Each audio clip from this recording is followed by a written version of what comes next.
Boa noite, meu povo.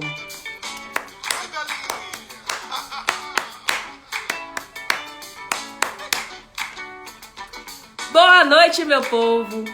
Estamos ao vivo aqui com mais uma live no perfil da Marla. E eu trouxe hoje para abrilhantar a nossa live, né? Para abrir a nossa live. Boa noite, Betânia. Boa noite, Laura. Boa noite, Nájila.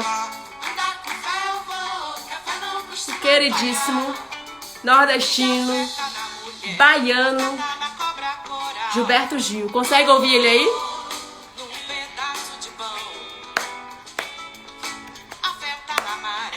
Me digam se estão ouvindo a música, se estão ouvindo a minha voz, tudo certinho pra gente começar.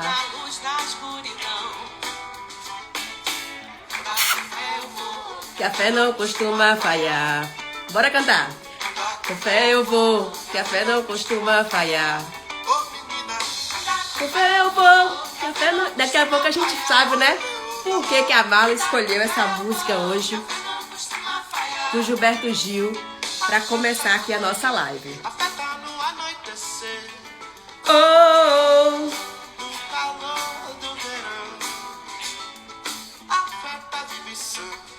Boa noite, Lili. Oh!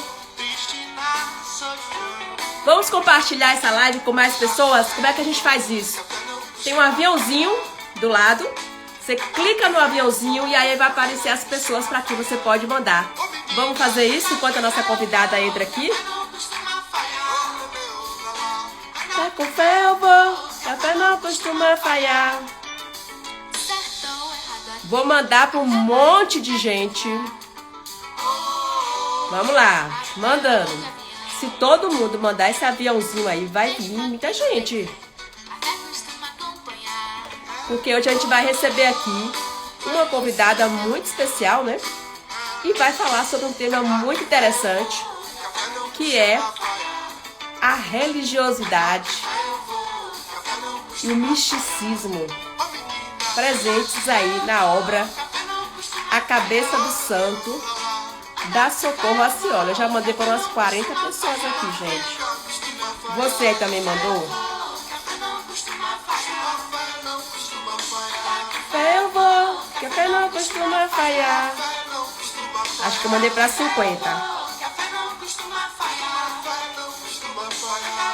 Eu vou, café não costuma falhar. Café não costuma falhar. Quem tá aqui já leu o livro todinho? A Cabeça do Santo. Quero saber. Já leu Lili, já leu Betânia, já leu Nájila. Baixar um pouquinho a música. Oh, oh. A Laurinha já leu.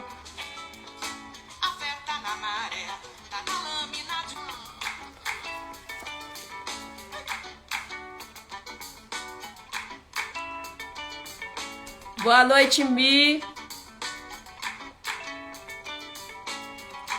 Fé eu vou, café não costuma falhar.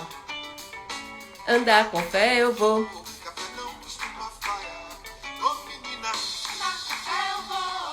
Você já tá, Mi, na live. Quer entrar ao vivo, Milady? Deixa eu mandar aqui, pra...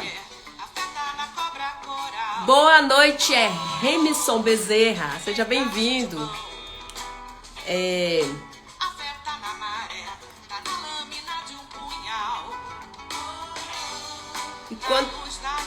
Boa noite, Alexandre. Seja bem-vindo.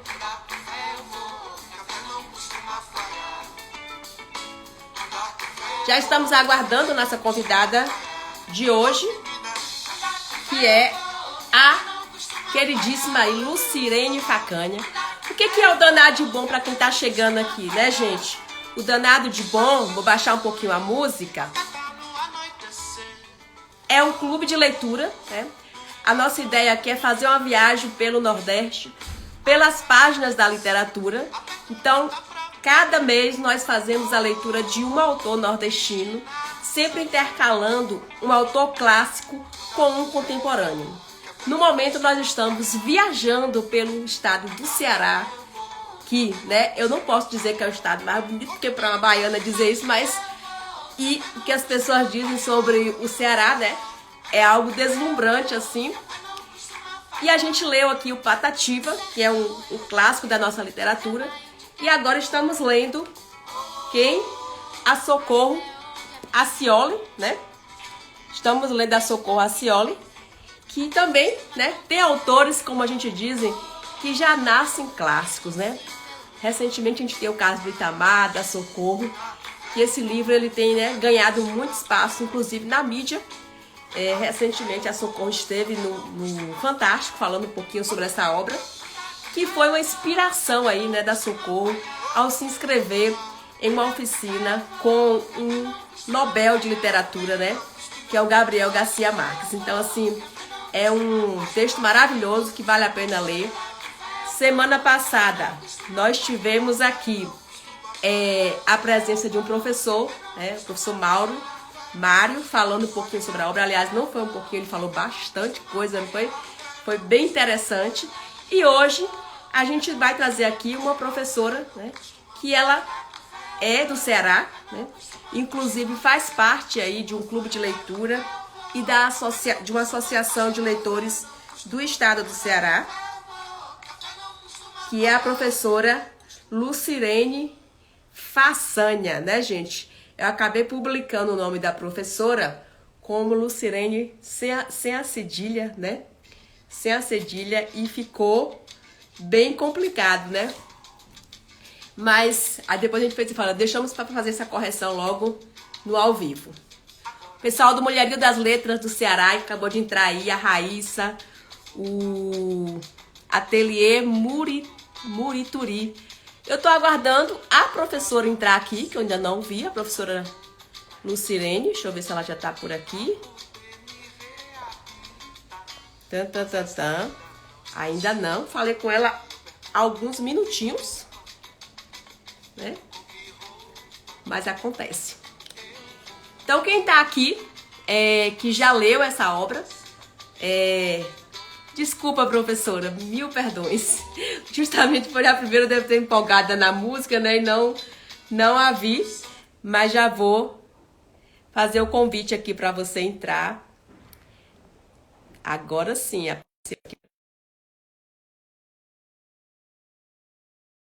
Lucirene Façanha. Deixa eu ver.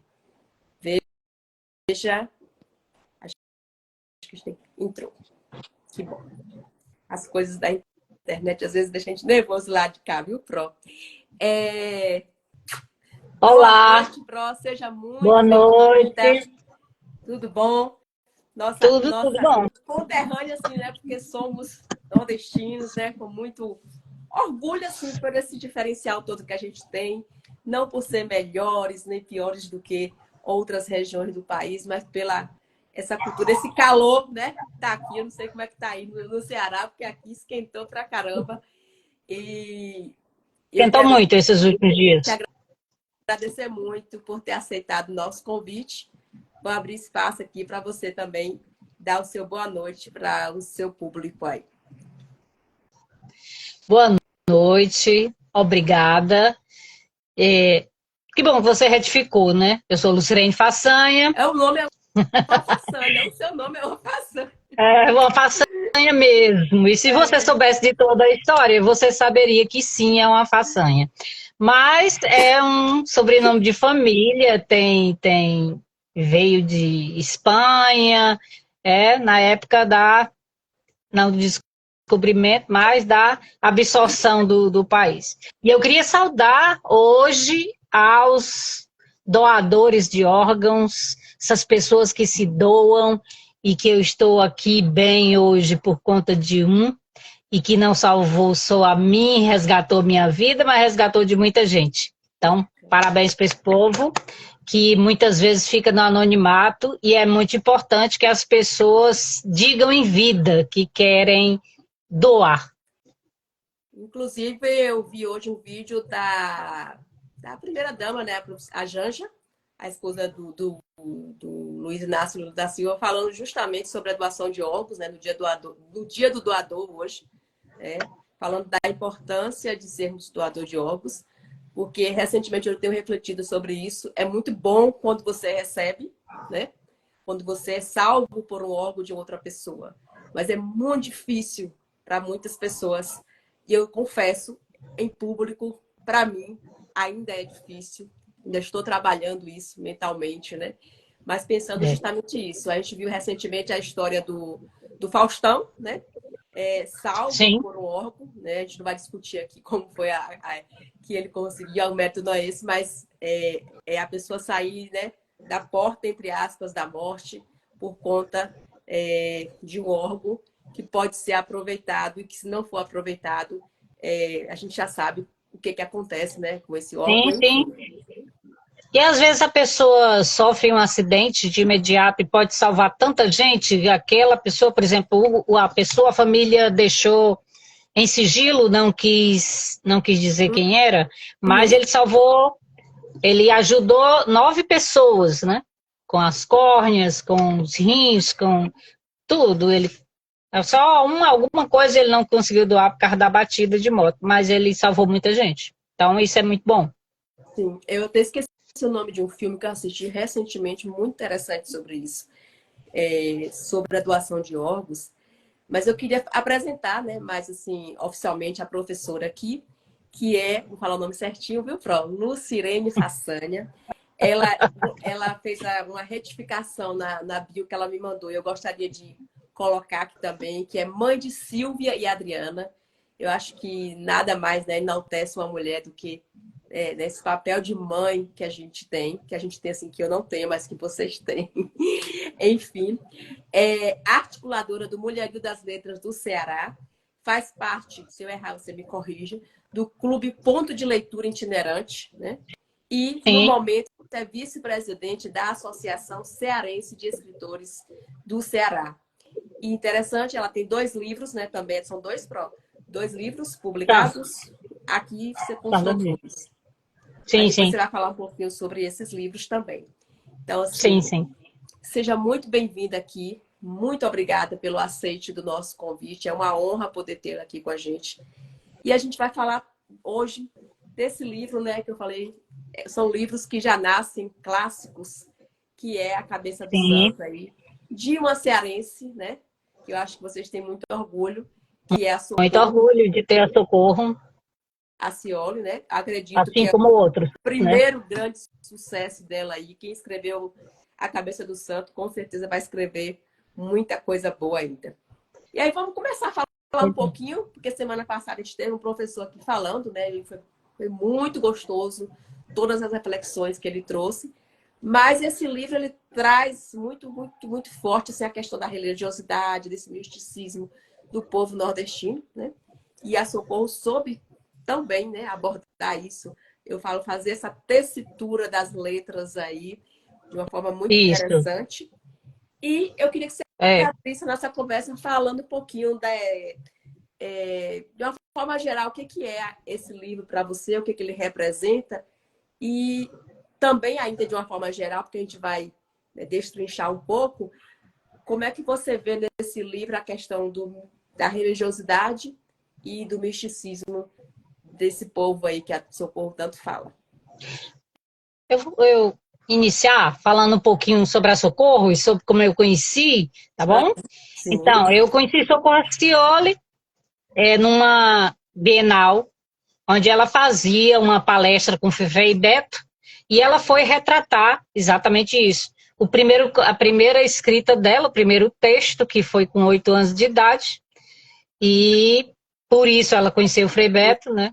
E depois tudo o que ela fez para conseguir chegar a Gabriel Garcia Marques, as peripécias disso. Isso me encheu de orgulho, uma pessoa com coragem de enfrentar o desconhecido até, né? Porque ela era muito jovem quando fez isso. Sim. E a vontade que ela teve de se inteirar, de estudar mais, de ficar mais pronta para para fazer o livro. E a gente também, no Clube Ponto de Leitura Itinerante, que é o CPLI, a gente estudou Cabeça de Santo. E teve uma coisa na hora, lá na hora da discussão, que uma pessoa relatou, porque viu de um crítico depreciando a obra, que diz que não chegou ao gênero ao qual era intitulada. E eu fiquei muito chateada, porque essa história da pessoa depreciar o que tem na sua casa, no seu bairro, no seu lugar, é como o povo costuma falar, aquela síndrome do cachorro vira-lata, que só é bom de fora, né? Aqui de casa não é tão bom. E mesmo assim, você não pode se ater a um crítico, né? Você tem que mergulhar na história e ver o que ela tem. Claro que você não vai esperar que uma obra seja tal e qual aquilo que está, e sim a ficção, porque é isso que faz o historiador, né? Nem tudo, a Ana Miranda costuma dizer que toda história, todo romance é histórico, porque conta a história ou que não aconteceu, ou que você teve que ficcionar. Então, todo romance tem uma história. E eu abomino muito esse modo de pensar, e porque acho que o Nordeste tem muito a oferecer. E a nossa literatura, que vem sendo produzida hoje, vem despontando com muita força, né? Muitas publicações, muitas criações. A gente, do Mulherio das Letras, lançou agora no mês de maio, junho, Mulheres, Velas e Poesia, a primeira coletânea, que vai ser publicada em novembro. Então, 1 mês e 15 dias, a gente conseguiu a adesão de 110 mulheres. E o que eu senti dessas mulheres, e você pode comprovar quando o livro estiver publicado, quando a coletânea, você vai concordar comigo, é que quando esses textos chegavam, emocionava, porque são escritos de muita qualidade. Uhum. E a gente espera que essas pessoas, né, não fiquem com tantos escritos nas gavetas, e como a Socorro.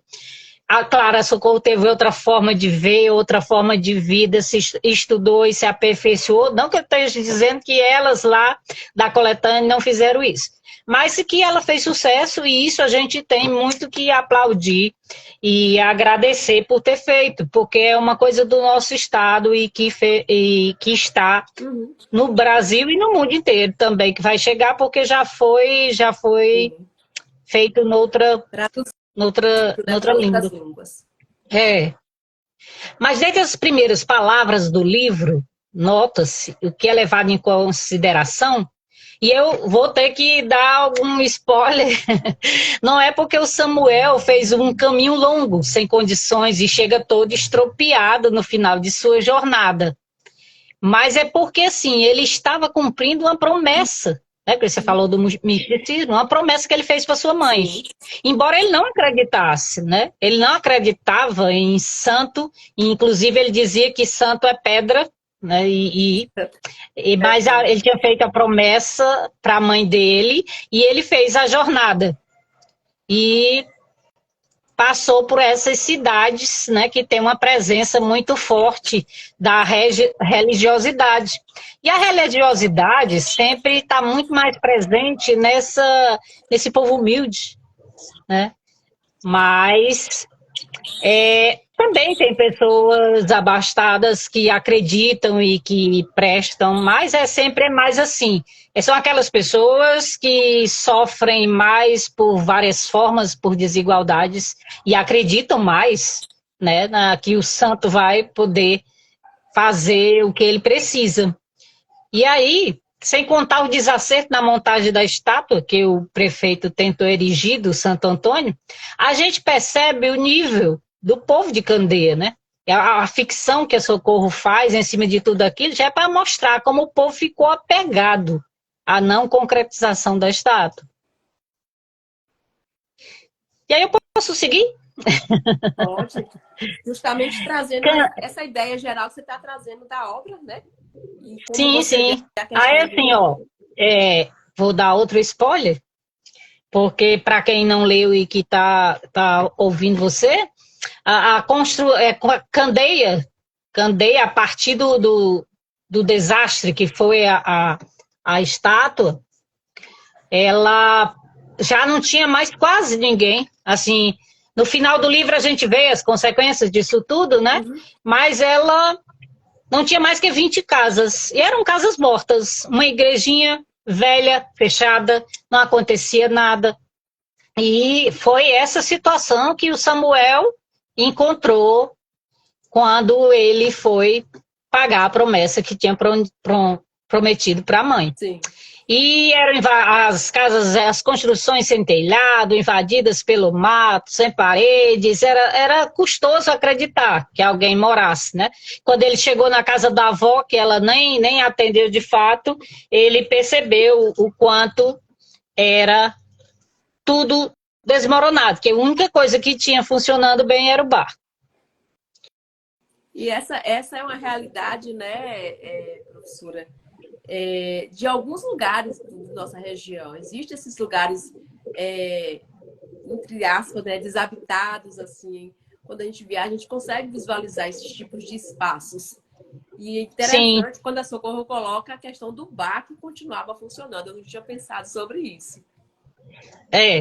É bastante interessante, porque assim, se tinha tão pouca gente, como é que o bar estava funcionando, não é? Eu li várias vezes, inclusive eu doei o meu livro para uma instituição que faz leitura em praça, e eu agora estou com o Kindle, porque eu resgatei. Porque assim, meu Deus, mas eu vou ficar, né? Quando eu vi a entrevista da Socorro no Fantástico, aí eu disse assim, vou pegar de novo o romance, né? Porque já fazia um tempo que eu tinha lido e eu precisava ter mais condições de falar sobre ele. Uhum. Está travando um pouquinho aqui para a professora. Eu não percebi, não. Consegue me ouvir? Consegue. Acho que agora Eu tô ouvindo, normal. Uhum. Ficou rodando um pouquinho aqui a sua imagem. Certo. O que eu ia perguntar aqui? Essa questão, né, do misticismo que ela traz, da religiosidade, nessas práticas todas aí dessa cidade fictícia, que é a cidade de Candeia, né? Que é interessante fazer uma analogia, porque a Socorro, ela escreve a partir de uma realidade, de uma cidade real, né? Por isso Sim. que o livro é considerado, né, do realismo mágico, né? Essa coisa. Sim. E aí, qual é a importância dessas práticas, dessa vivência desse povo na construção da identidade dessa região, especificamente? Pois é. E aí, depois, a gente pode até fazer uma analogia com a religiosidade do Padre Cícero, né? Sim, sim. Que é a que é mais presente hoje, digamos, né? Porque o que a Socorro ficcionou fica perto de Canindé, né? E fica entre, né? E aí, hoje a devoção ao Padre Cícero se perpetua e ele conseguiu se transformar em santo, mesmo ele tendo passado por todas as admoestações da igreja, essa coisa toda, né? E as pessoas acreditam. Então eu imagino que ela tenha verificado, né? E isso era um diferencial para ela levar para o curso, porque no país onde ela ia não existe isso, né? Então isso seria um diferencial. Ela levar uma prática que não é conhecida nos outros locais. Esse misticismo tão grande das pessoas se mortificarem, andarem de joelho metros, quilômetros, se ferindo para cumprir uma promessa. Interessante, Pro, é que quando se fala de Ceará, o primeiro santo que nos remete à ideia é justamente o Padre Cícero, né? E Sim. A cabeça do santo é uma cabeça de Santo Antônio, não é isso? Santo Antônio. Justamente. Então, quando você começa a ler o livro, não sei se alguém passou por essa ideia que eu passei, Mas quando começa a ler o livro e vê a relação da autora com o Estado, com a cidade fictícia, a cidade que ela toma como espaço de análise, aí eu fiquei, né, logo no início, né? É Santo Antônio ou é Padre Cícero? Será que essa cabeça desse santo? Mas vale lembrar, né, que o santo que estava sendo construído ali e que, de fato, é uma história que parte de uma história real, né? Sim. É o Santo Antônio e não o Padre Cícero, que é um santo tão venerado, né, pelo povo cearense. Sim. A igreja que fica perto aqui de casa é Santo Antônio. Tem uma festa, inclusive, muito grande no dia 13 de junho. Tem uma festa sempre muito, muito concorrida. E aí, no Ceará, a gente vem para o Padre Cícero, vem gente, inclusive, de outros países, outros estados, são vigílias e vigílias durante o ano, né? E a Socorro retrata um pouco disso. Não levando para a candeia, claro, mas ela quando ela fala da família não, a mãe do Samuel e o que ela fez, como foi o milagre que da pessoa que conseguiu fazer com que ela ficasse, já que ela tinha sido expulsa de casa por causa da gravidez. Então, tudo isso, né, as pessoas vão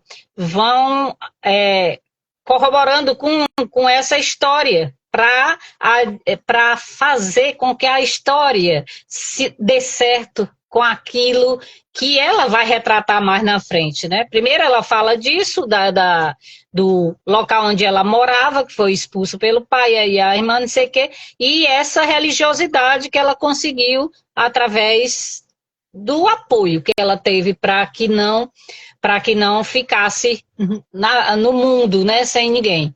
É isso? E também, aí ele vai falar, quando ele fala em religiosidade, ele vai falar da estátua dos ex-votos, né? E isso, quando eu era criança, isso me fazia um medo incrível, né?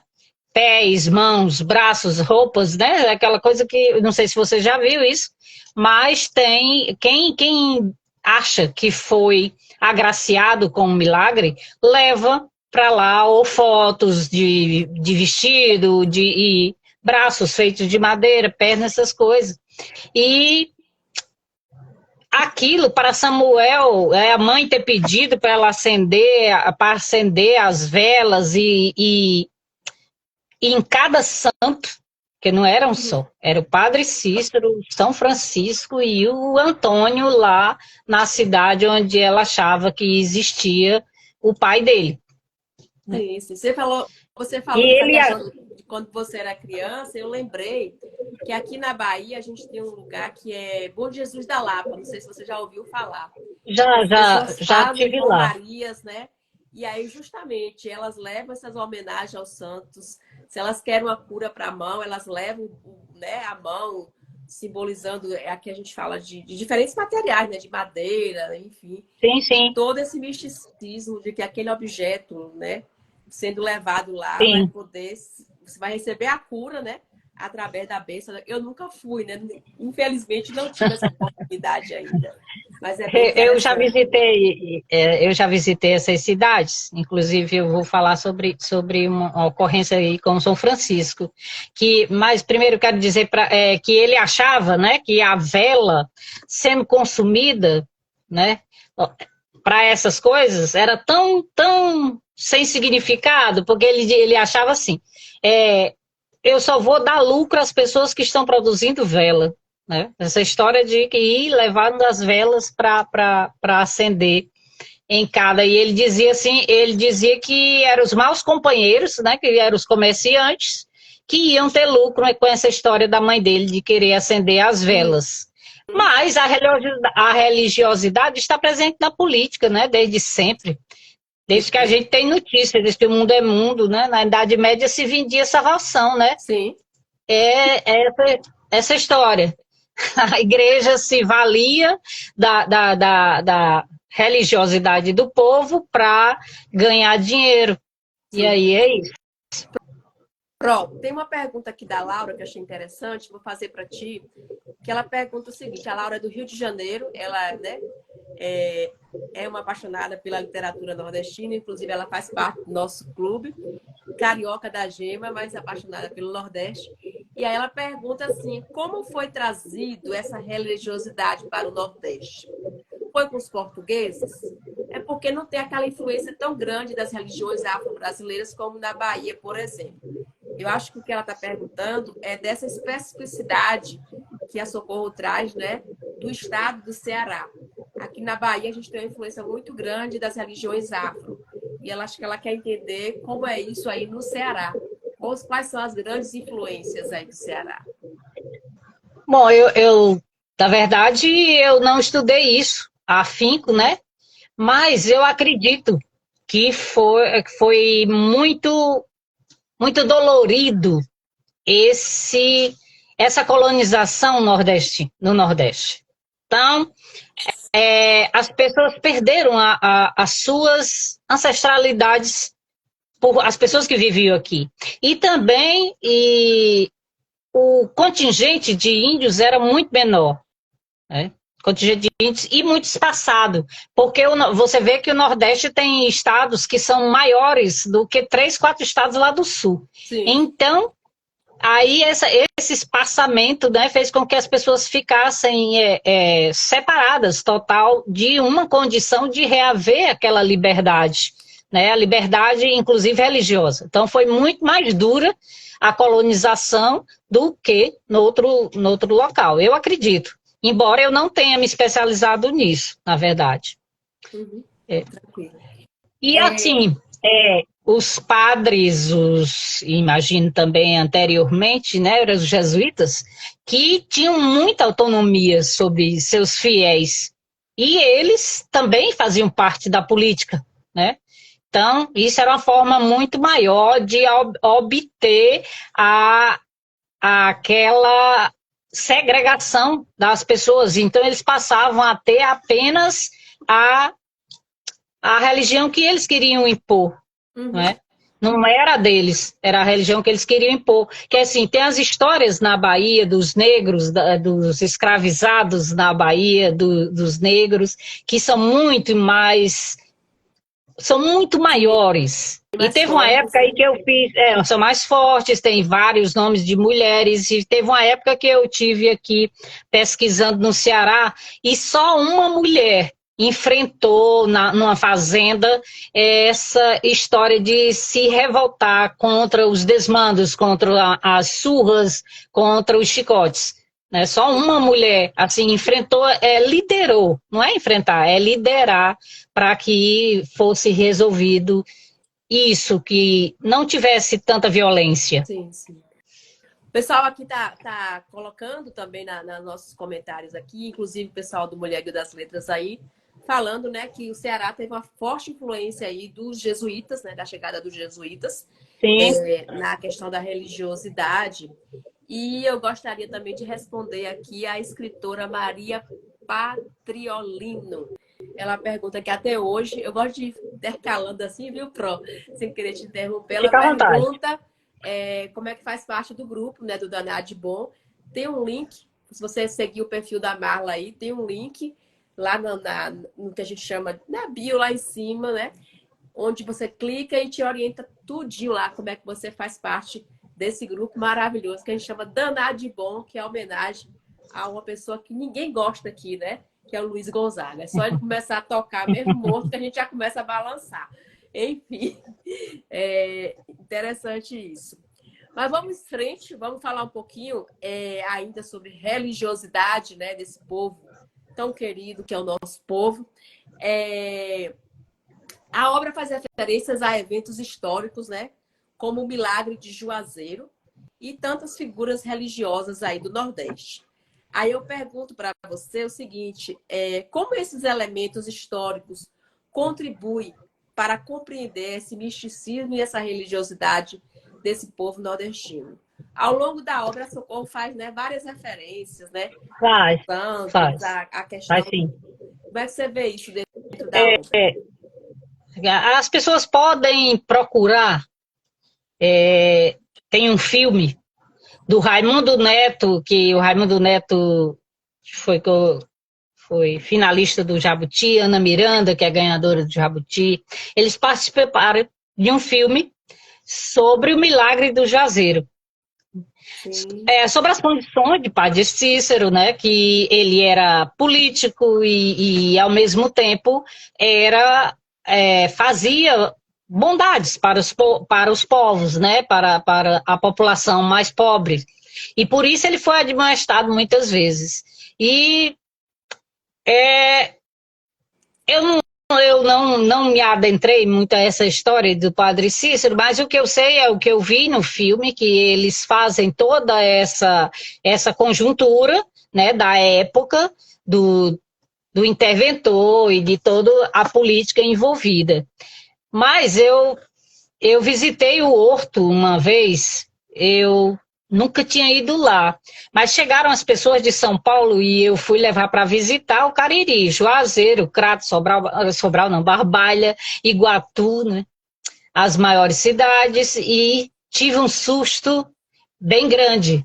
Por quê? Eu adentrei a sala e não tinha me apercebido, as luzes não estavam acesas, era final de tarde, e eu dei de cara, eu estava caminhando um pouco assim, olhando para ele, dei de cara com a Beata, né? Que eles dois foram construídos estátuas deles dois, dela e do Padre Cícero, do tamanho natural, vestido com as roupas naturais da época.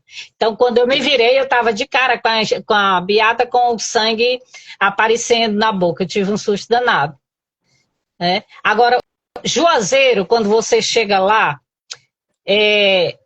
aí você vê o quanto aquilo faz adentra mesmo todas as pessoas. Por quê? Você entra na farmácia, tem um Padre Cícero, você entra na loja de roupas, em todo local tem um Padre Cícero, seja pequeno, grande, às vezes vários, né?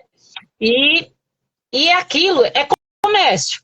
Aquilo é comércio, aquelas vigílias que vão lá, aquele é em fevereiro, é não sei quando, então tem muitas romarias e todos compram, claro. E o que eu fico assim pensando, como é que às vezes aquelas pessoas não têm nem condições, mas enfrentam dias naqueles caminhões e ônibus e vão para lá e perpetuam, né? Essa religiosidade, esse acreditar. Sim, sim. Isso Você é a aí, história. eu lembrei do lugar que eu venho, né? Que é aqui do Nordeste, também sertão do Nordeste, da Bahia, e as pessoas fazem as romarias, né? E aí fazem as farofas com a rapadura para irem para as romarias. Para esse povo é motivo de festa, assim, né? E também acho que de graça, né? Vai lá pela fé mesmo, é o que o Gilberto Gil começou cantando, andar com fé. Sim, e a fé não pode falhar, né?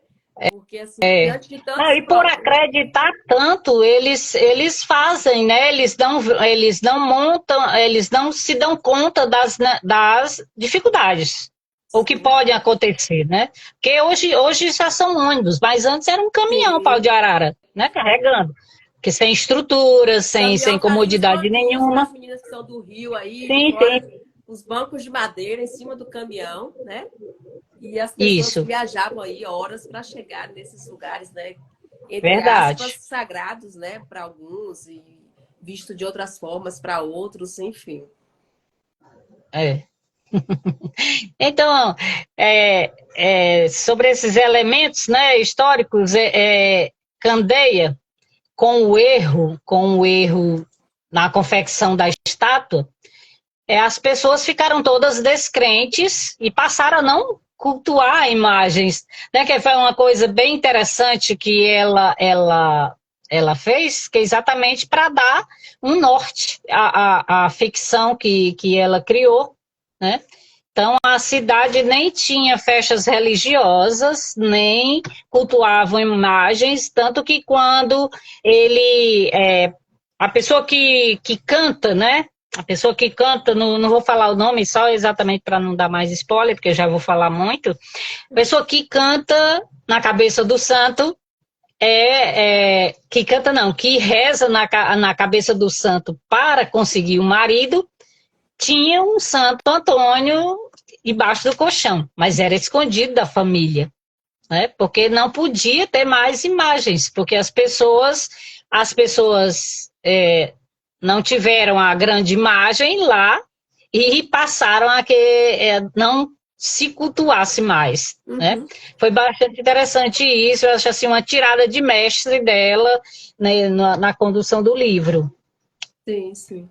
É o Nordeste, né, contado por quem viveu o Nordeste, né? Eu acho que É, quem não como é por ela é jornalista, né? É jornalista, então ela pesquisou um espírito bastante, né? investigativo, né, tem esse olhar todo. Vamos Sim, falar um pouquinho sobre o Samuel, né? O Samuel é o sim. grande protagonista aí dessa história da Socorro Racioli. É, Na obra, o Samuel experimenta, né, várias crenças aí, visões, inclusive essas vozes todas que ele ouve de lá de dentro dessa cabeça, que para quem não sabe, né, existe essa cabeça de santo lá do Ceará. A Pro pode ter falado depois um pouquinho sobre ela. Foi mostrada no Fantástico essa cabeça que, né, acho que há 35 anos está lá desgrudada do resto do corpo desse santo. E eu queria que você comentasse um pouquinho o seguinte: como a obra da Socorro Racioli desafia ou não, desculpe, como essas experiências do Samuel refletem, né, essa questão do misticismo pessoal e a religiosidade coletiva aí do povo nordestino. Samuel se apropria é, das condições, né, na história de Socorro, se apropria de escutar as vozes para exatamente mexer com essa religiosidade. Se apropria do que ele escuta para fazer com que as pessoas acreditem que está acontecendo milagres, né? E isso é muito interessante, e ela puxou como coadjuvante do Samuel esse menino, que eu digo que foi uma coisa assim muito moderna da Socorro, né? Um menino que ia lá para olhar revista, e Socorro se apropriou disso, e foi uma coisa bem interessante. A primeira vez que eu li, eu fiquei pensando como que ela teve essa tirada, né, de pensar isso, porque teria que ter uma pessoa de fora para orientar, né, Uhum. para chegar até aos outros, né? E aí ela criou uns personagens bem intrincados, porque o menino que estava ajudando Samuel era filho do coveiro, quer dizer, já tinha uma experiência de mexer com religiosidade, de certa forma, né? Uhum. E aí eles usaram de uma estratégia para ganhar dinheiro com as escutas, né? As escutas, ele escutava. Isso é o fantástico do romance, né? Porque a pessoa escuta vozes que quem estava fora não escutava, outra pessoa não escutava, mas ele escutava as vozes ou rezando ou cantando de dentro da cabeça, de determinados locais da cabeça do Uhum. santo. Sim, sim. E a partir daí, ele consegue fazer casamentos, né? Vai fazendo um intricado de histórias Sobretudo, né, e a ganhar o, dinheiro, né? Ganhar o- dinheiro. ganhar dinheiro, porque ele também estava numa situação muito triste, né? A Uhum. história dele. E aí, Ferido, eu sem lembrei de uma roupa. coisa agora. Tem coisas que eu falei para você. A gente norteia aqui umas perguntas, mas vai surgindo as coisas. E aí a gente vê que não, a obra ela é universal quando você pensa sobre vários aspectos. É o tal do, entre aspas, jeitinho brasileiro, né? Não é do povo nordestino, é do nosso povo, né? Então, assim, a gente vai e volta aqui, questões que a gente já traz, essa regionalização toda. Claro que existe especificidades, mas no Nordeste, dentro desse tal Nordeste que a gente fala, existem vários Nordestes, né? Se você pensar o seu estado hoje, o Ceará, existe uma diversidade enorme aí, de cidade para cidade. Quando eu penso a Bahia, no sertão da Bahia, e eu penso o litoral baiano, é totalmente diferente. Essa cultura, essa religiosidade. Então, assim, aí é por isso que eu entro na outra pergunta, justamente aqui, que é essa questão desse estereótipo que existe, principalmente na mídia, quando se fala de Nordeste, né? Nordeste, aí vem a ideia justamente isso, né? Ao Padre Cícero, ao Santo Antônio, ao São João, a seca. No Nordeste, eu vi um vídeo recentemente que o cara mostrava essa diversidade. O Nordeste é isso também, né? É a Também. seca, é o Santo Antônio, é o Padre Cícero, mas é muito mais. É tecnologia, é leitura, é mulheres arretadas como você que está aqui hoje, né? Falando de literatura.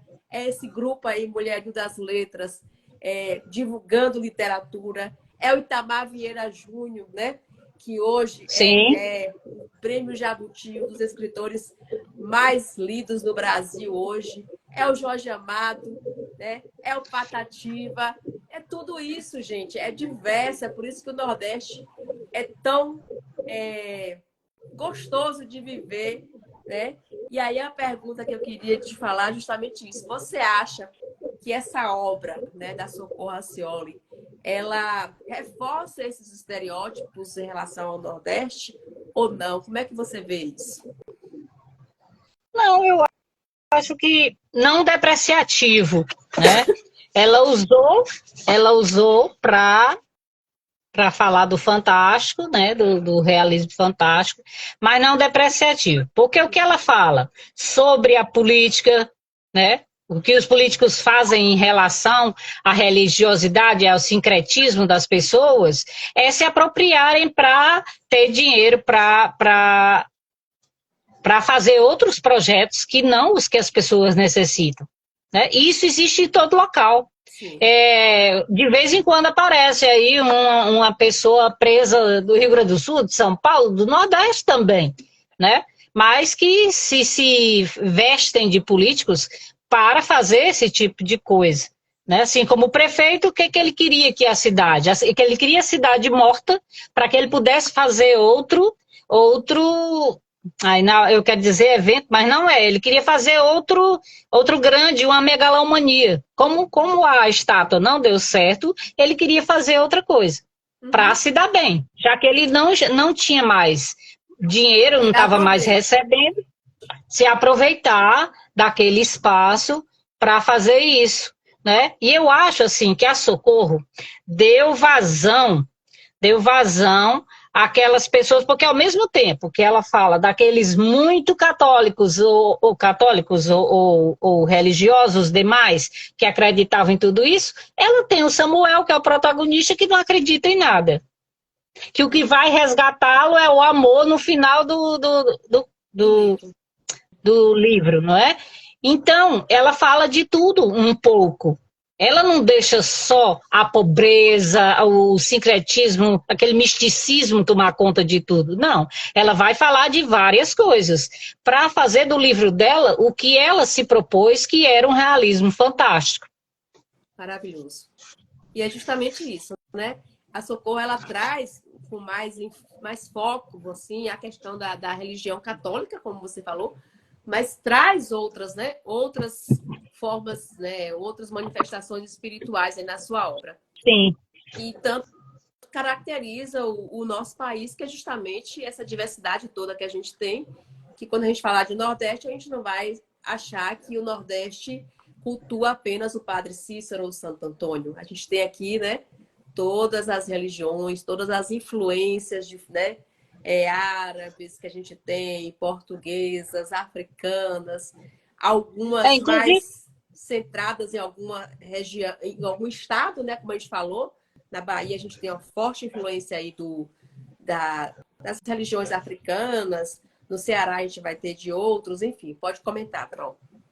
Sim, mas assim, os grandes impactos também de grande religiosidade é porque é uma coisa mais estruturada.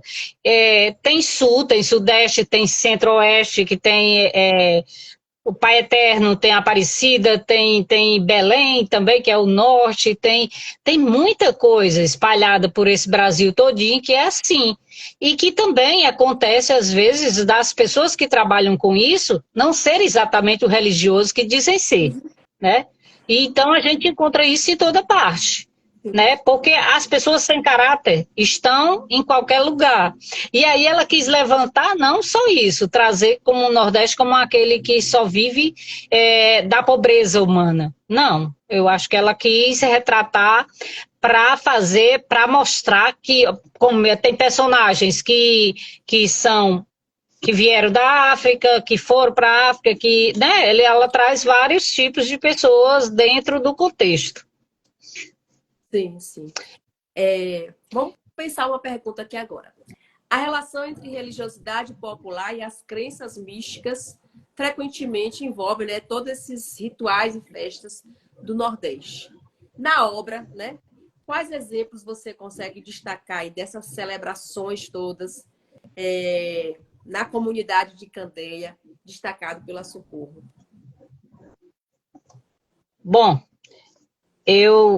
na verdade, eu percebi muito essa história da crença das pessoas de acreditar em milagres, né? Acreditar em milagres, que até o final eles fazem com que ele vá refazer o caminho para que ele cumpra aquilo, né? Aquela religiosidade, e também pessoas muito críticas daquilo, pessoas que não acreditavam também, né?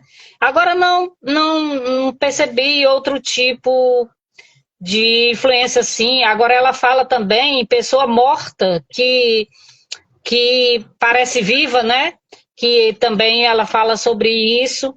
E os rituais que faziam, olha, mortos guardados dentro de casa há não sei quanto tempo e ninguém sentia nada. Como é que pode, né, acontecer isso? Então é o fantástico que ela trabalha. E outras crenças, não sei lhe dizer.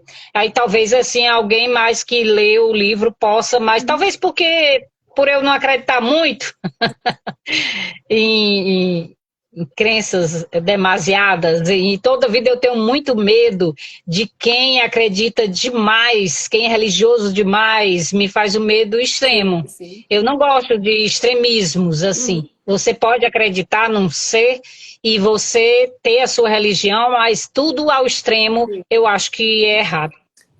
O extremismo acaba você cegando as pessoas, eu acho, também. Cega.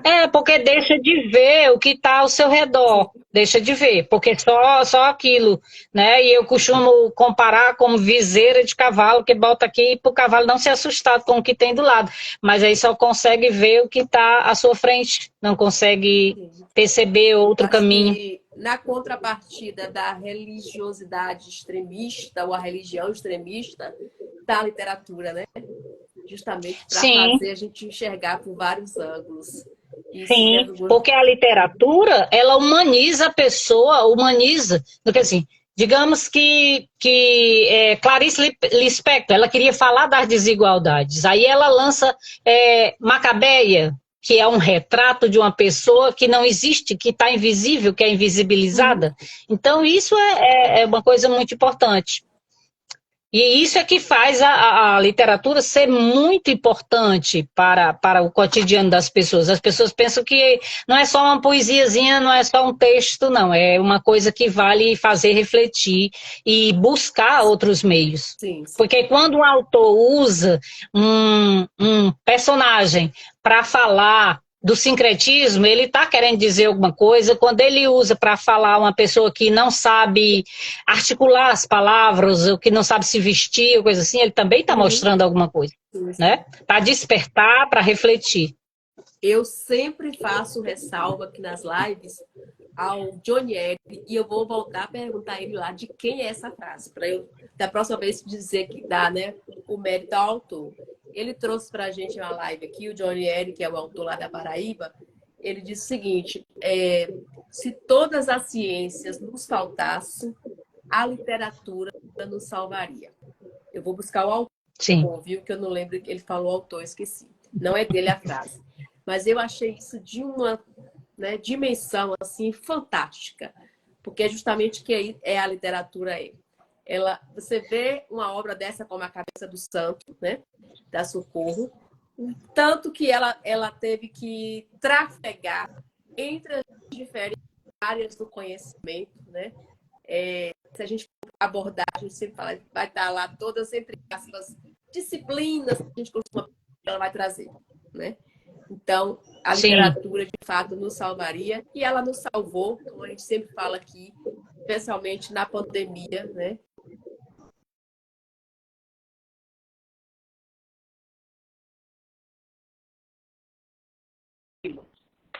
Mas vamos falar um pouquinho, você já trouxe lá no início, lá essa conversa, que é essa bendita relação aí entre religião, né, e política, né?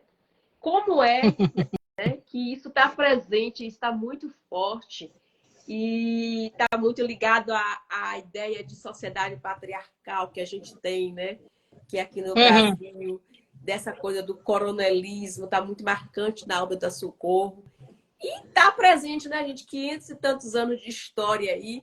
Parece que a gente não avançou ainda nesse sentido da relação que existe aqui no nosso país entre religiosidade e política.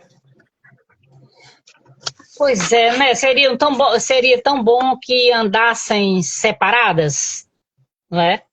Porque eu acho que não faz bem para nenhum dos dois a intromissão, né?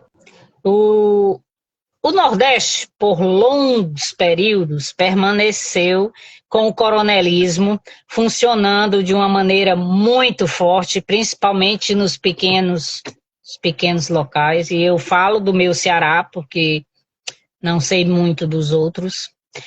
E isso fez com que a pobreza fosse uma constante, porque é a dinâmica. Você dá um pouco, pede muito, e a pessoa acha que está direito aquilo ali, né? E você vai mantendo aquele status quo. Então, por isso é que aí, baseado nisso, o coronel tinha o padre que levava todo mês para fazer batizado, para isso e para aquilo, e aquilo fazia com que as pessoas acreditassem que eles estavam fazendo o correto e seguindo o Senhor, que era o correto, né? E isso é que mantém, que faz com que essa identidade do Nordeste tenha demorado mais a se mostrar para o mundo, né? Para que as pessoas vissem que o Nordeste não era só isso, não era só pobreza, não era só seca, não era só o de ruim. Porque quando fala em nordestino, aí eu vou puxar de novo para a literatura, aí vão atrás do quê? De gente que já morreu há séculos passados. E a gente tem, como na Bahia, aí, a gente tem pessoas que estão presentes na nossa política, na nossa literatura, na dança, na cultura, e são mesmo, eles fazem da Bahia um centro diferenciado exatamente porque eles produzem dentro.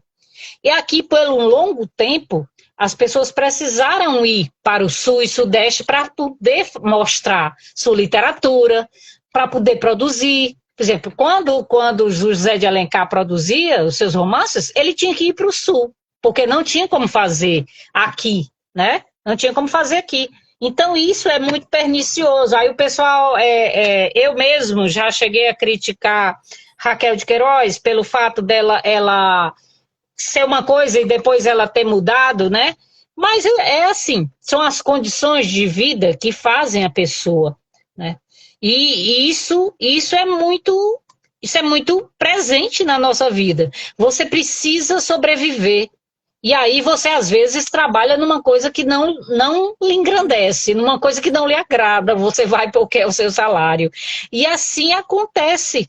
Acontece no desenrolar da política, né, do conhecimento, é desse jeito. Né? E se a gente for buscar algumas obras aqui, né, tanto nordestinas quanto de autores não nordestinos, a gente vai ver muito isso. Essa de certa forma, é uma denúncia, né, dos autores a essa proximidade entre religião e política, né? E hoje, mais do que nunca, né, gente? A gente está há 500 anos, a gente viu isso na última eleição, por exemplo, para presidente do Brasil, uma coisa assim que, de fato, né, usam a religiosidade do povo, a religião, a crença, para poder atender aos interesses pessoais de certos políticos. Eu só não consigo entender como é que é divulgado um massacre assim de divulgação dessas coisas que são irreais. É mais irreais do que uma ficção, a ficção de Socorro Cioli. É o fato assim, pronto, tem uma lei em estudo. Aí as pessoas que comandam aquele exército de religiosos extremos, aí comandam aquelas fakes, aquela forma de servidão para acompanhar aquele povo todinho, e aquele povo fica acreditando que aquilo é suma verdade. E isso me dá uma ânsia, porque era para se descobrir de onde é que saem essas coisas e ser proibido e não acontecer mais, né? Que tanta gente acredite em verdades como se fossem a mais pura verdade de fato, aquilo que está dentro do coração da pessoa. Uhum. E aí a pessoa é capaz de brigar, é capaz de matar por conta de uma mentira, uma coisa que foi inventada apenas com cunho político, para se dar bem. Porque normalmente quando o político está muito envolvido com a religiosidade, ao menos é a minha forma de pensar. Também não vou dizer que é uma a verdade absoluta. Mas a minha forma de pensar é que quando a religião está muito, a pessoa está muito envolvida, ou a religião, ou a forma de você escrever, ou qualquer outra coisa, aquilo tira seu norte. Aquilo tira seu norte. Você não vai fazer, porque você não pode voltar à época da Bíblia, onde não tinha internet, não tinha tecnologia, não tinha ciência. Você não pode voltar. Então, se você não pode voltar a esses estágios, você não pode querer que as pessoas vivam ao pé da letra as coisas. Porque naquela época não existiu, ao menos não se tem notícia, estupros coletivos, não existiam violência assim, de chegar e matar 20 pessoas num local de festa. Não existia isso, é diferente. Então, as pessoas têm que estudar a religião, mas fazendo com que elas se voltem para o dia de hoje. Com a realidade, né? Conectar com a realidade. Sim, sim. O Holmes, ele faz aqui, né? Ele fala que a obra lembra muito a ele a questão do universo do Suassuna, né? Nós já lemos o Suassuna aqui e ele traz também, muitos autores nordestinos trazem essa relação aí. E interessante, assim, como a gente falou, né? Que isso está muito presente, né? Na nossa realidade. Então, assim, é preciso... E, para mim, a professora questionou alguma coisa, eu que sou da área da educação, eu digo que eu nasci professora falando A, B, B, B. E, então, eu vejo que muito está relacionado a uma questão de educação. E eu sou daquelas que entendem a educação sob duas perspectivas. Existe uma educação para o mercado e existe uma educação para a formação humana. Então, sim, quando eu falo de educação, é por isso que eu estou aqui e falo de leitura, de literatura. Né? A professora trouxe no início que a literatura ela nos humaniza. E, de fato, ela nos humaniza. Alguém me contava recentemente, a gente teve aqui na Bahia uma feira literária, só a título de exemplo, e a gente tinha uma fila enorme para receber autógrafo do Itamar Vieira, né? E ele foi lá, autografou o livro dessa fila, né, gigantesca lá de um popstar, mas tinham pessoas com deficiência, né? Deficiência física, que gostariam de ter o autógrafo do Itamar. Aí uma das pessoas, né, da produção comentou com ele, ele desceu lá e foi autografar aquelas pessoas que não tinham acesso ao palco, enfim. E não estou falando sobre Itamar, todas as pessoas que eu conheço envolvidas com a literatura, que leem literatura, elas são pessoas mais humanas. Então, por isso, para mim, educação não é a escola. Escola não é educação. Não. Né?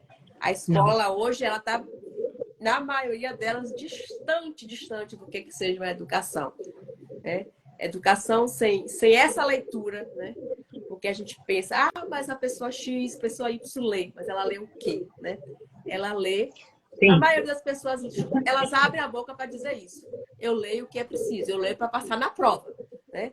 Então, por isso que é tão difícil a gente falar de literatura, é tão difícil levar à frente um clube de leitura que lê literatura e, sobretudo, nordestina, porque, infelizmente, existe um estereótipo em cima disso aí, né? Que as pessoas moram aqui na Bahia, moram aí no Ceará, mas elas têm preconceito quando você fala que é literatura nordestina. Já pensou sobre isso, Pro? Quando você fala num grupo de leitura, principalmente online, sobre literatura, o que é que você leu, o que é que você está lendo? Tá? A pessoa diz assim, nem é Dostoiévski, se fosse Dostoiévski até ficava calado, mas Stephen King, né? Assim, essa literatura mais assim, que eu considero, pode ser que eu esteja errada, mas eu considero assim, você lê um e você já tem ideia do próximo que vai vir. O tema que vai ser. Então as pessoas não vão falar de Itamar. As pessoas não vão falar da palavra que resta desse menino nosso aqui de Limoeiro do Norte que está concorrendo ao maior prêmio internacional. Não, vão não. E o Itamar ganhou 3 numa vez só.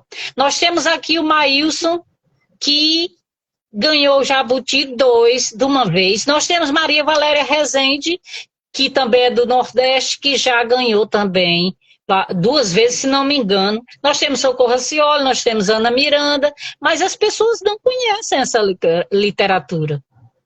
E aí tem muita gente despontando. Então. E eu digo que Socorro ganhou esse negócio aí, eu quero ler assim, esse início aqui, porque é uma coisa maravilhosa, e ela tinha que ganhar, ela tinha que chegar lá e ser aceita no grupo do Gabriel Garcia Marques. Então, ele não tinha mais sapatos, e seus pés, àquela altura, já eram outra coisa. Um par de bichos disformes, 2 animais dentados e imundos, 2 bestas presas aos tornozelos, incansáveis, avante, um depois do outro, avante, conduzindo Samuel por 16 longos e dolorosos dias sob o sol. Isso é muito bem escrito. Do mesmo jeito que a pessoa pergunta assim, se eu vou fazer um miojo, como é que você disse que eu vou fazer um miojo? Né? Que é aquela história que anda na internet falando. Mas assim, um escritor vai fazer, e eles dizem muito, as pessoas que fazem escrita criativa, e a Socorro diz muito isso, que ninguém ensina ninguém a escrever. Você batalha, e você, mesmo que você não tenha muito talento, você consegue ir à frente. Mas ninguém faz ninguém escrever. E no curso dela, que eu tenho muitos amigos que participou, e eu não participei por falta de dinheiro, no primeiro que ela lançou, que era sobre o nome, o livro que foi lançado, né? Cada um escrevia sobre o nome. E é uma coisa magnífica, porque ela conseguiu passar para os alunos dela essa maneira, não é? Não é que ela tenha ensinado, mas é assim, de tanto conviver, de tanto ela mostrar, de tanto ela apresentar grandes escritores, ela conseguiu que as pessoas soubessem fazer esse entrelaçamento entre a poesia, que é isso aqui que está escrito no primeiro parágrafo, e às vezes uma realidade bem crua, como da hora que o pessoal está querendo linchar e essa coisa toda. Né? Então é isso que é muito, muito interessante. Porque assim, a gente está conversando numa feira e normalmente as pessoas que gostam de literatura já chegam olhando e não sei o quê, mas assim, as pessoas que não gostam de literatura, aí olha assim o livro da Lucirene Façanha, aí vê que o rótulo, o rótulo não é aquele de um anjo, não é capa dura, né? É um livro fino, não tem essas coisas. As pessoas que não gostam de literatura olham isso, né? E a gente vai muito a feiras e percebe esse tipo de coisa, que é diferente. Quem gosta de literatura, né, quer ler, quer ver o que é a história. Aí o menino pergunta assim, não tem sinopse? Porque uma criança de 8 anos pergunta assim, não tem sinopse? Porque ele quer saber de que se trata. O livro. E não se ele é capa dura ou se ele é o quê. Né? Por exemplo, um dia desses um dia desses tinha uma criança querendo comprar esse livro. Aí eu disse, não, meu filho, eu não posso lhe vender, porque esse livro aqui é uma literatura adulta. Não é para você, você é para ler um livro, né, que fale coisas mais condizentes com a sua idade. Ele disse, o que é? Aí eu tive que explicar muita coisa. Que aí ele foi me perguntar o que é literatura adulta, o que é... Literatura infantil. Vamos aproveitar a oportunidade e falar um pouquinho dos livros que você já escreveu, Pro. Eu tenho 2 livros, contos longos, como esse aqui, na Amazon. Mostra um pouquinho pra gente na tela, por favor. Esse aqui é o Hecatombe, é uma história de abuso, porque assim, a ideia de escrever esse livro era que muitas mulheres lessem e que não precisassem que elas chegassem ao feminicídio ou a um braço quebrado, um olho roxo, né? Porque aqui tem fala de abusos psicológicos, patrimoniais, então é isso, porque muitas vezes a pessoa não se reconhece sofrendo. E esse aqui são 33 contos. O Homem na Janela, esse foi o primeiro que eu publiquei. Essa capa maravilhosa é de Raíssa Cristina. Essa aqui é de Leonardo Costa Neto, que é um baiano, assim como você. Você é baiana, né? Leonardo Costa Neto. E os 2 que está na Amazon pode ser lidos para quem tem Kindle, pode ser lido de graça. É o Elo, que é mais uma reflexão sobre a morte e o que a morte pode acarretar, mas não é uma coisa assim, piegas de você morrer de chorar, não. É uma história. Né? E o Silêncio sobre o Algodão, que é também uma história de abuso, mas abuso contra criança. Bacana. Vamos seguir as dicas aí. A gente sempre fala aqui que o tempo para falar de literatura, qualquer tempo é curto, né? Já tem 1h15 que a gente está conversando. Já passamos do tempo, né? Só para finalizar, já que a gente fechar essa, né? Eu vou dizer com chave de ouro, viu? Que é a ideia principal da nossa live de hoje. E eu queria assim, saber se tem alguma cena na obra, né? Que você consegue perceber essa extrema conexão aí entre religiosidade e misticismo. Pois é. Eu não consegui, aqui no Kindle, hoje, eu abri e fui tentando, que era para ver se eu conseguia chegar exatamente a essa conexão aí. Mas eu não sei o que foi que aconteceu, que eu não consegui chegar à página, entendeu? Para poder, e isso é o que tem de ruim, as pessoas dizem, eu não me acostumo usar o livro no Kindle, mas a única desvantagem é essa. Quando você tem muita aptidão tecnológica, você chega rápido à página que você quer. Mas quando você não tem, você não chega, certo? Aí hoje eu ainda passei aqui um bom tempo procurando, acho que reli o livro quase todo, procurando a parte onde ele está com a Rosário, né? Quando ele chega com a Rosário, que era o que eu queria para mostrar. E não sei se foi a pressa, a vontade de achar que eu acabei sem conseguir chegar lá. Mas já foi no finalzinho do livro, né? Quando ele... Na verdade, quando ele encontra um amor, né? Porque, na verdade, a mãe dele deu muito de si, mas não era um amor como ele precisava. Sim. Inclusive... Tá? Aí eu vou ficar devendo, eu posso até mandar depois para o seu grupo de leitura para poder... Semana passada, o professor Mário trouxe justamente essa mensagem que eu achei interessantíssima, que o livro ele abre com... é cheio de emoções, né? Traz várias emoções desses personagens. E ele abre falando desse ódio todo, né? Do personagem principal pelo pai, né? Que sumiu e que ele não tem, né? Ele vai atrás mesmo porque recebe esse pedido da mãe, enfim. É uma história de superação também, né? E que ela parte do ódio, mas fecha com o amor, né? Que é esse sentimento tão lindo, né? Que pode... Que nos torna, né? Mais humanos. Mais gente, né? Mais gente. Eu acho até, Marla, atrapalhando o que você está falando, que, na verdade, ele também queria esse pai, não é? Ele disse que estava fazendo uma vontade da mãe, mas, na verdade, ele queria esse pai. Porque quando ele encontra, ele não consegue destilar o ódio que ele dizia que tinha. Então, eu acho que ele também queria esse pai. Sim, sim. E acho que é essa mensagem que, dentre tantas que a Socorro traz, e dentre tantos que os nossos autores nordestinos têm trazido aqui ao longo dessa viagem, é justamente isso. É a gente tentar buscar dentro da gente, tirar essas coisas, essas impurezas, né? A gente lê um livro muito interessante aqui, próprio, não sei se você conhece, que é de um pernambucano, que é Fiados na Esquina do Céu com o Inferno, para você rir e aprender muito.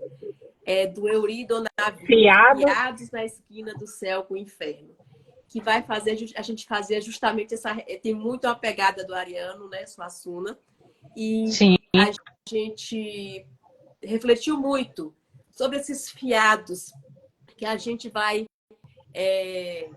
deixando ao longo da vida, né, que são aquelas intrigas que a gente, né, faz com um, com o outro, e aí a gente tem que voltar, né, para apagar esses fiados.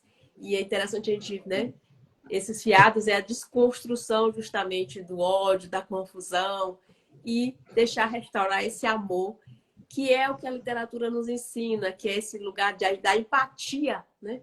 A literatura ela nos torna pessoas mais empáticas, a facilidade de nos colocar no lugar do outro. Hoje a gente consegue se colocar no lugar do Samuel, né? Pensar as questões que esse personagem viveu. A literatura ela permite nos colocar em diferentes lugares, estarmos em diferentes lugares, vivermos diferentes vidas, né? A partir dessas histórias todas. Então é isso. Muito obrigada. Tá na hora já de despedir? Agradecer primeiro, né? Ele está falando aí sobre oração para desaparecer. Eu já estou numa curiosidade tremenda para ver esse livro que a Socorro tá lançando. Eu agradeço por demais a participação, agradeço a Patrícia Cacau, porque foi ela quem na verdade, indicou, né, a sua Foi eu que fui a sua chamada. Fala aí uma cearense arretada aí que gosta desse livro, que veio falar pra gente. Aí ela indicou, enfim, a gente vai aqui na cara, na coragem, né? E entra em contato sempre e a gente Pois é. Eu queria dizer para você que eu tenho uma tristeza muito grande que você está me chamando de professora, e eu não pude ser, tá, Marla? Mas eu me especializei em ensino, mas o mundo me levou para outro... Passei num concurso, fui trabalhar na iniciativa Economia Mista e não pude mais dar aula, né? Mas não fui. Mas assim, você falando, assim, é uma coisa que eu fiz porque era uma coisa que eu queria muito porque nos estágios para terminar a graduação de História e depois a especialização, eu vi aquelas crianças com tantas necessidades e aquilo me incentivava muito a querer estudar mais e ler mais. Eu dizia que eu ia estudar até os 80, mas não aguentei não, tá? Parei um pouco antes. Mas é isso aí. Mas é Muito isso, obrigada. como alguém colocou aqui, né? A Patriolino, a Maria Patriolino, você está sendo professora, está aqui. Ser professor é justamente essa troca, né, de conhecimento. Não é um ser que se coloca como superior ao outro. Eu acho que eu nasci professora, fiz todas as formações na área do magistério, da pedagogia, venho desse ramo. Hoje eu não estou na sala de aula, mas como ela colocou aqui, eu hoje encontrei esse espaço aqui para estar mediando, que é isso que a gente faz. A gente não detém conhecimento, né? Nem eu, nem você, mas essa mediação que a gente faz aqui, esse conhecimento está chegando às pessoas e vai chegar a tantas outras, isso que é gostoso. Os coletivos, Marla, fazem da gente muito isso, porque você tanto aprende, você se capacita, você fica com mais autoestima e você repassa também alguma coisa que você possa fazer. Isso é muito importante, é por isso que eu estou em vários coletivos e dou muita força a quem quiser entrar. Sim, sim. E muito obrigada a quem esteve presente. Sim, sim. Muito obrigada. Gente, eu quero agradecer imensamente a professora, vou falar sempre professora, viu? Não, fica à vontade. Fazer igual, receba a professora que esteve aqui conosco. Agradecer as pessoas todas, né, que estiveram aqui. Eu falo que prender a atenção das pessoas num mundo tão maluco, com tanta informação. É só para quem ama literatura igual a gente, para estar aqui ouvindo e aprendendo com a gente, também compartilhando. As pessoas aí do perfil da Lucirene, quanto do meu perfil, a gente super agradece. Quem quiser conhecer mais o trabalho da professora, os livros escritos, vou falar da escritora agora, viu? Que é escritora, tem 2 livros escritos. Segue aí o perfil dela. Quem quiser acompanhar o Danado de Bom. Danado de Bom começou a viajar pelo Nordeste em janeiro. Já passou pela Bahia, Pernambuco, Paraíba, Ceará. Mês que vem a gente parte para o Maranhão, lendo uma obra maravilhosa aí do Josué Monteiro, né? E também do Chico Fonseca, são 2 obras. Quiser acompanhar a gente, mesmo que você não queira fazer parte do clube, mas você pode acompanhar pelo Instagram todo esse movimento que a gente faz, que estar conhecendo. E ninguém melhor do que eu para poder falar para vocês desse clube, do que as meninas que participam, que adoram. Inclusive, tem uma paródia que a Eliane fez ontem, que eu achei massa, que ela fala que só vai largar o Danado de Bom quando ela virar um anjinho. Que ela demore muito para virar anjinho, né? Mas é isso. Beijo no coração, professora. Beijo, obrigada. Muitas leituras. E aí uma semana danada de boa para todas nós. Um abraço. Um abraço. Encerrando aqui.